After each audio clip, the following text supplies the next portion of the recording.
Hello guys. तो आज मैं आपको बहुत दिनों बाद एक नई कहानी सुनाने जा रही हूँ, जिस कहानी को मैंने खुद लिखा है। और इस कहानी का मैंने नाम रखा है कहानी या सच्चाई। मतलब है कि ये कहानी एक सच्ची घटना पर आधारित है, मतलब किसी के जीवन से प्रभावित है। तो आशा करती हूँ आप सब लोगों को ये कहानी पसंद आएगी। तो चलिए शुरू करते हैं कहानी।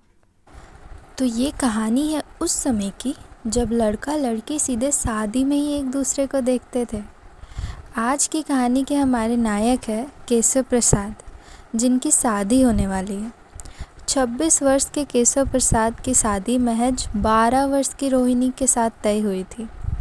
उस समय की बात तो हम जानते ही हैं कि बेटियों की शादी 10-12 वर्ष के बाद ही होने लगती थी। केशव प्रसाद पढ़े लिखे थे। उस ज़माने में भी उन्होंने ITI की पढ़ाई की थी और सरकारी नौकरी भी हासिल की थी।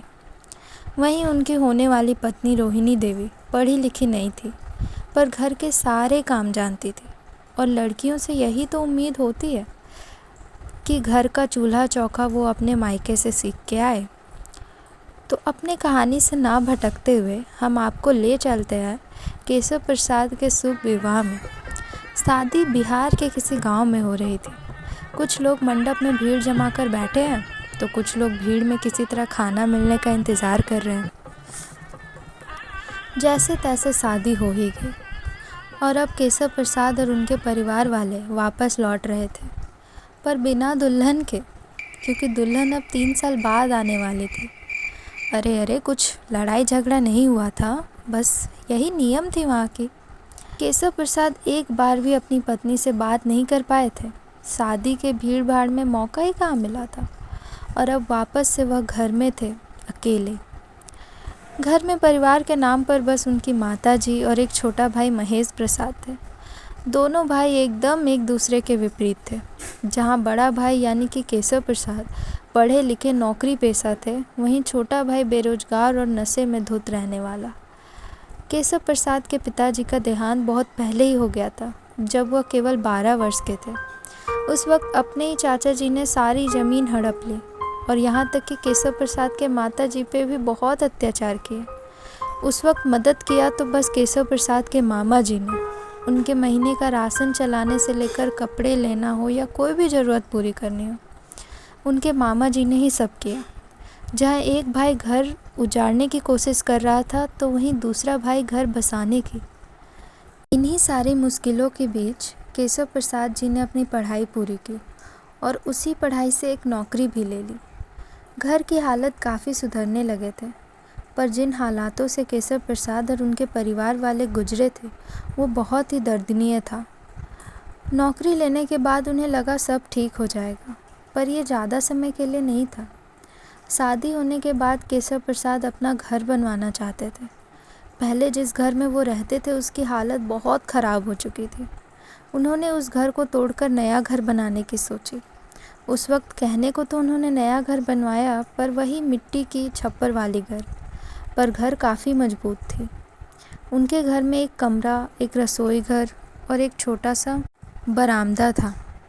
साथ में ही सटे हुए उन्होंने अपने छोटे भाई के लिए भी घर बनवाया था। घर तो उनका बन गया था, पर काम के सिलसिले में उनको बाहर ही रहना होता था। बस महीने में एक बार घर आते और घर का राशन पानी सब खरीद कर जाते और अपनी माता जी को कुछ पैसे दे जाते। इन सब के बीच वो अपने ससुराल चिट्ठियाँ लिखना नहीं भूलते। रोहिणी देवी से तो उनकी बात नहीं हो पाती, पर हाल समाचार ज़रूर मिल जाता। ऐसे ही धीरे धीरे समय गुजरा और 3 साल बाद रोहिणी देवी आ गई अपने ससुराल, अपने नए घर में। केशव प्रसाद बाहर ही रहते थे और रोहिणी देवी घर के सारे कामकाज देखती थी। करीब 1 साल बाद केशव प्रसाद के छोटे भाई महेश प्रसाद की भी शादी हो गई और उस वक्त ही सबको पता चला कि रोहिणी देवी माँ बनने वाली है। घर में सब बहुत खुश थे। गांव की सारी बुजुर्ग महिलाओं ने आशीर्वाद दिया कि भगवान की दया से बस बेटा हो जाए। घर में केशव प्रसाद जी की माता जी तो पूरी आस लगाए बैठी थी कि उनको अपना पोता देखने मिल जाए। इसी बीच केशव प्रसाद ने अपने चचेरों भाइयों पर सारी ज़मीन हड़प लेने का केस कर दिया और उनकी आधी तनख्वाह कोर्ट कचहरी के काम में ही बीतने लगी। धीरे धीरे समय बीता। और आखिर वो समय भी आ गया जब रोहिणी देवी ने एक बेटी को जन्म दिया। सब बहुत उदास हो गए, पर फिर सबने सोचा पहली संतान है तो क्या फ़र्क पड़ता है, अगली बार ज़रूर बेटा होगा। यही सब कहकर केशव प्रसाद ने अपनी माता जी को समझाया। मन ही मन केशव प्रसाद भी बेटा ही चाहते थे, पर वो बोले नहीं, बस एक हल्की सी मुस्कान के साथ अपनी बेटी को गोद में लिया। 3 साल बाद फिर समय ने खुद को दोहराया और केशव प्रसाद की फिर से एक बेटी हुई। इस बार भी जैसे तैसे उन्होंने अपनी माता जी को समझाया और फिर अगले 3 साल बाद केशव प्रसाद की फिर से एक प्यारी सी बेटी हुई। केशव प्रसाद की माता जी बहुत चिंतित थी। लगातार 3 बेटी हो चुकी थी और उस वक्त तो कम से कम एक भी बेटा होना बहुत ज़रूरी था, तभी गांव में इज्जत मिलती थी, क्योंकि बेटियां तो पराया धन होती हैं। और उसी बीच केशव प्रसाद जी की नौकरी चली गई। कुछ जो पैसे उन्हें मिले उनसे वो थोड़ा बड़ा घर बनवाना चाहते थे। आखिर परिवार में लोग बढ़ने लगे थे, पर उनके ही भाई ने साथ नहीं दिया। ये कहकर मना कर दिया कि बेटी के लिए कौन घर बनाता है। तो ये था इस कहानी का पहला हिस्सा। तो अब दूसरे हिस्से में हम जानेंगे क्या केशव प्रसाद को कभी बेटा हो पाएगा, क्या वो अपना नया घर बनवा पाएंगे, क्या उनको फिर से नौकरी मिलेगी, और जो उन्होंने अपने भाइयों पर केस किया था क्या वो जीत पाएंगे।